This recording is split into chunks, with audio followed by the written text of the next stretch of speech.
Question number 8, Atharva company limited. ये मैंने trading का फॉर्मूला बना दिया, प्रॉफिट लॉस अप्रोप्रिएशन फॉर्मूला बनाया मैंने, प्रॉफिट अप्रोप्रिएशन बनाया, प्रॉफिट लॉस अकाउंट बनाया और बैलेंस शीट बनाया। Adjust number 1, closing stock. सबसे सिंपल है, बचपन से करते आ रहे। ट्रेडिंग अकाउंट क्रेडिट साइड में दिखाया हमने, और कहाँ दिखाएंगे हम इसको? एसेट साइड में क्लोजिंग स्टॉक दिखा दिया। सेकेंड एडजस्टमेंट दिख रही है डेप्रीसिएशन, प्लांट मशीनरी पे 10% और फर्नीचर पे 5%।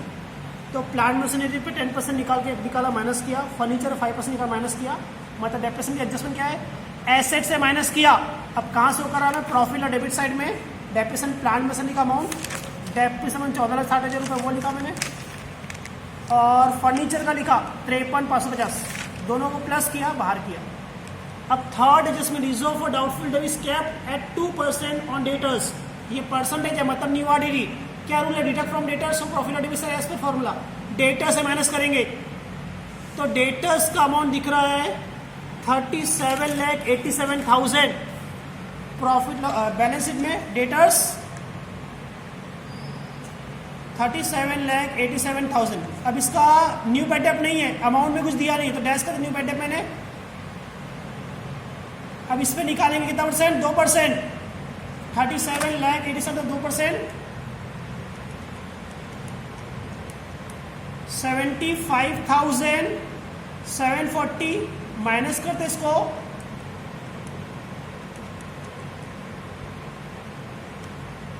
तो 37,11,260 डेटा से माइनस कर दिया। अब शो करे profit loss as per formula. NBD नहीं है, अमाउंट में नहीं था, एनआरडीडी परसेंट वाला 75,740। ओबीडी देखते हैं, ओलाडी देखते हैं क्या? बैड डेट देखो ट्रायल बैलेंस में है क्या? हाँ, बैड डेट मिल गया 15,500। नेक्स्ट ओल आरडीडी भी चेक कर लो, है क्या? ये दिखा रिजर्व फॉर डाउटफुल डेट 86,200। ओल आरडीडी में 86,200, इन दोनों को प्लस करेंगे,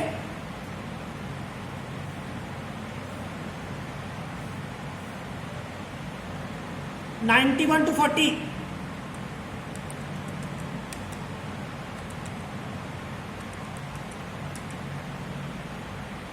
माइनस करते 86,200,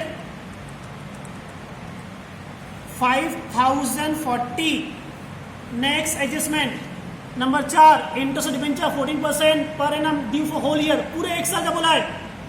पहले डिबेंचर को लिखते सेक्योर्ड लोन में, पहले डिबेंचर का अमाउंट लिखते सेक्योर्ड लोन में। कितना दिख रहा है? 96 लाख। कहां पर? सेक्योर्ड लोन में डिबेंचर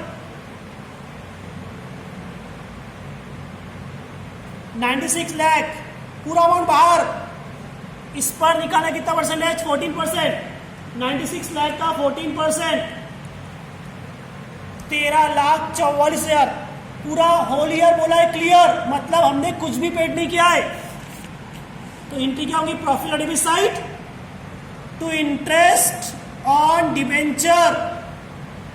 पहले का कुछ भी पेड नहीं करे, प्लस अनपेड, कि पूरा एक साल का बोला है, तो पूरा 13,44,000 आएगा बाहर। और इस अनपेड इंटरेस्ट की दूसरी लाइबिलिटी में, करंट लाइबिलिटी में, unpaid interest on debenture 13,44,000। Next adjustment, interest और इन्वेस्टमेंट। इंटरेस्ट पहले से निकाल के दिया है, निकालने की जरूरत नहीं है। तो ये रिसीवेबल अनरिसीव इंटरेस्ट है क्या? ये unreceived interest, profit loss credit side. तो पहले देखते हैं टेबल पे इंटरेस्ट दिया है क्या?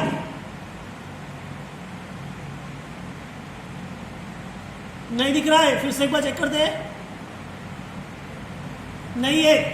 प्रॉफिट और credit side by interest on investment, पहले कुछ भी नहीं, डैश किया, प्लस अनरिसीव। अनरिसीव का अमाउंट दिख रहा है 4,02,896 बाहर कर दिए। अनरिसीव एंट्री क्या करें? प्रॉफिट और क्रेडिट साइड, और दूसरा एसेट में, करंट एसेट में। कहां पर? करंट एसेट में and receive interest on investment 4,02,896 complete. Next adjustment number 6, dividend किस पे निकालेंगे? पेड अप शेयर कैपिटल पर 18%। तो पहले सबसे ऊपर देखो, ऊपर सबसे ऊपर हेडिंग में ऑथोराइज लिखा है, ऑथोराइज 5 करोड़। तो ऑथोराइज लिखते हैं, कैपिटल 5 करोड़, कितने जीरो आएंगे?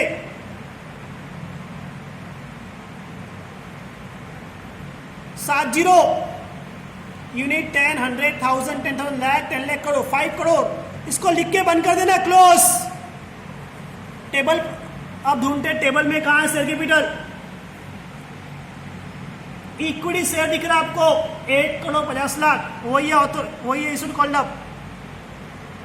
इसको इशूड एंड कॉल्ड अप में लिखेंगे 1 crore 50 lakh minus calls in arrear. देखो कॉल्स इन अरियर है क्या? है 2,30,600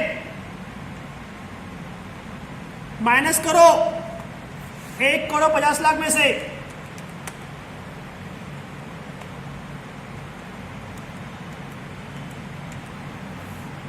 वन करोड़ 47,69,400 ये पेड अप।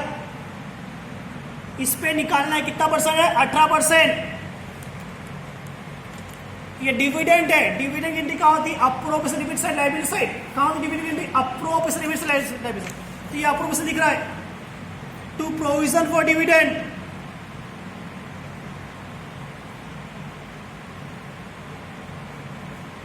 $56,58,492। तो अप्रोप्रिएशन डेबिट साइड और लायबिलिटी साइड में प्रोविजन फॉर डिविडेंड।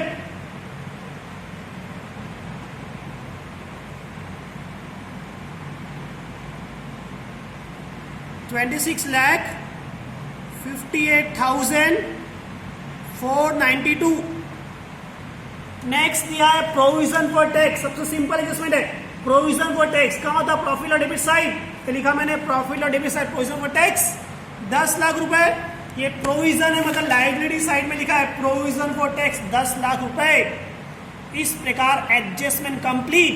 अब टेबल्स के टर्म क्या दिख रहा है? पहले opening stock 73,700। Next purchase 2 crore 25 lakh. Next discount अलावा दिया खर्चा एक्सपेंस प्रॉफिट और डेबिट साइड।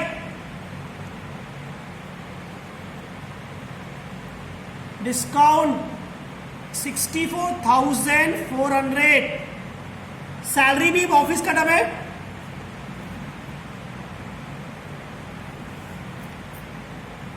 $39,78,000। नेक्स्ट रेंट भी ऑफिस का टर्म है।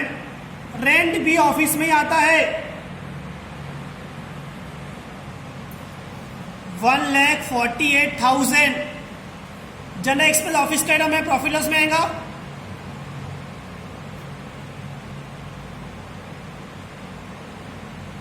$15,13,600। प्रीलिमिनरी एक्सपेंस कहां आता है? मिसलेनियस फर्नीचर में, एसेट में। प्रीलिमिनरी एक्सपेंस कहां आता है? एसेट के मिसलेनियस में।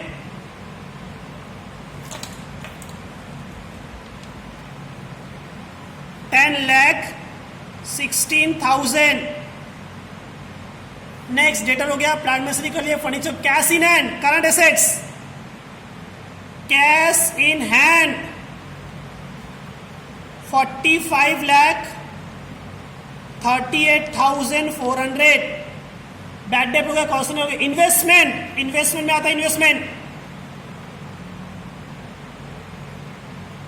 50,36,200। इनवर्ट कार्टिंग मैंने पूछा था आपको last goal meeting, inward carting trading account में कहाँ था? इनवर्ट कार्टिंग ट्रेडिंग अकाउंट में। इनवर्ट कार्टिंग कहाँ था? ट्रेडिंग अकाउंट में।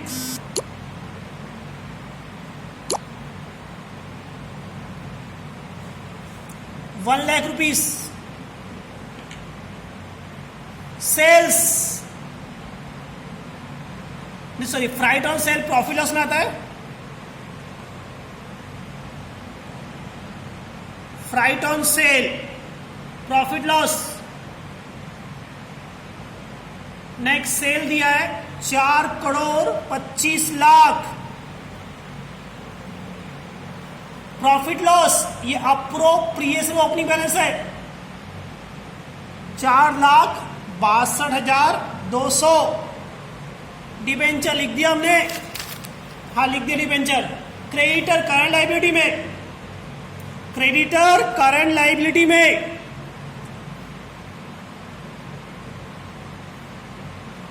34,52,000। जनरल रिजर्व सरप्लस में आएगा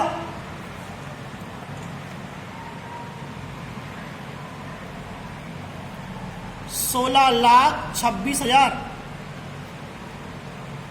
डिविडेंड इक्वलाइज फंड, सारे फंड रिजर्व सरप्लस में आते हैं।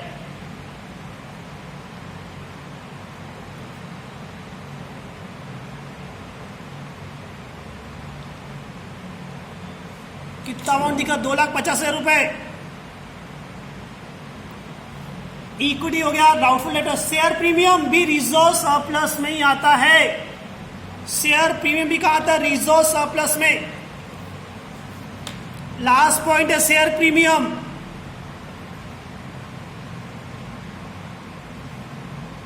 ₹20,46,000 कंप्लीट। इसको टैली आपको खुद को करना है। इसको बाहर कर दो रिटर्न को,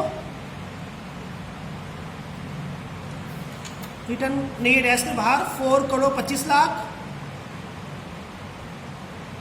इसका टैली आपको खुद ही करना है। Okay sir.